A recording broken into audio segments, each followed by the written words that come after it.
our tank today, but I thought before I did so I would take and clear up a few issues, or at least questions that have arisen here lately, namely decorations versus live coral, wet dry trickle filters. Now, I've received a number of comments and responses in regards to the decorations in the tank. And a lot of those questions seem to ask why I'm not using living corals. The answer is really twofold, actually threefold. One, that's not what the customer asked for. And regardless of what I want, it's what the customer wants. And you have to keep in mind, all of my videos are the results of my aquarium maintenance business that is performed for customers. Even though I consider them my tanks because I take care of them, and I can certainly make suggestions if I feel it's appropriate, but they're still the customer's tank. And so we do what they want, or I suggest what I best feel is most appropriate for that application. In this particular tank, we've used a combination of dead coral skeletons along with some artificial or plastic plants lately to give some movement in the tank. This is one of those dead or skeleton corals. Now, the reality is, if you take a look here, this tank we're just about ready to service. It's been going for 2 weeks now since I last cleaned it out, and you can see the algae growth that's slowly starting to build.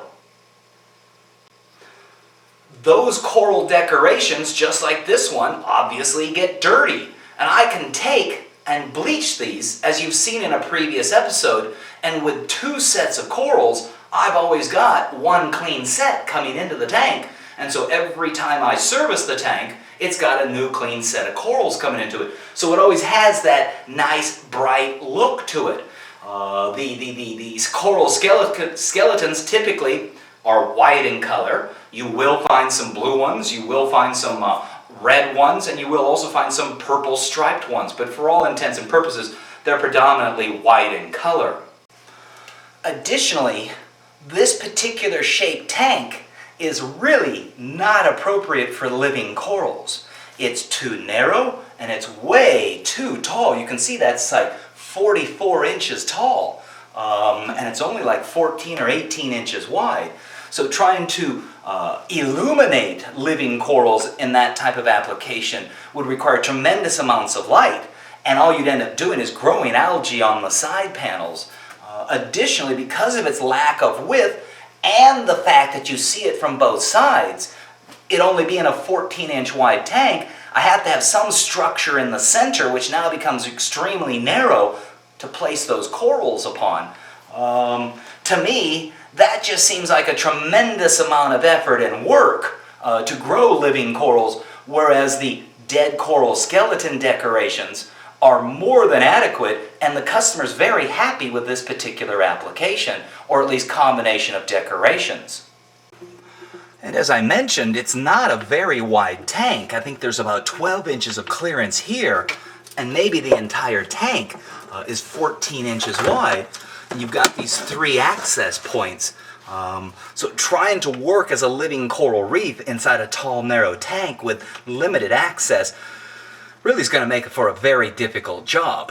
And once again, I remind you, the customer didn't ask for living corals. So this is really not the best application for that.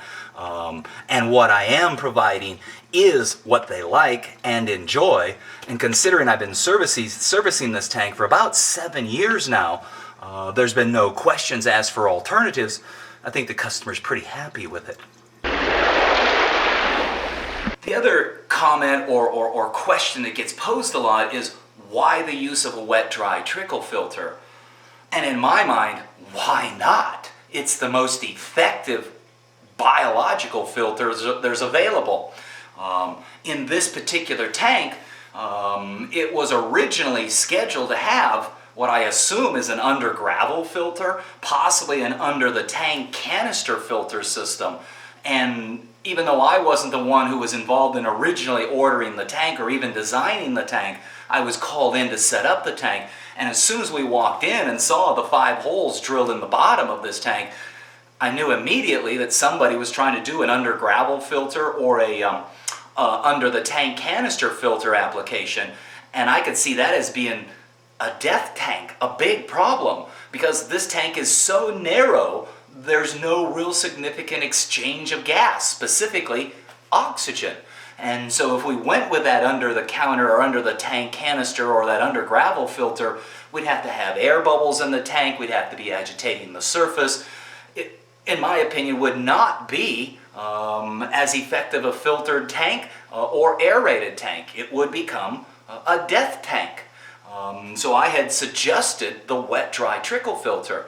Now the advantages of the Wet Dry Trickle Filter are, once you get that water out of the tank and passing through the Wet Dry Trickle Filter, it goes over all those bioballs, and as it bounces around on those bioballs, it picks up a lot of oxygen, and it's oxygen that the bacterias, which also happen to be colonizing the bioballs, it's oxygen that those bacterias use to oxidize waste, to break it down.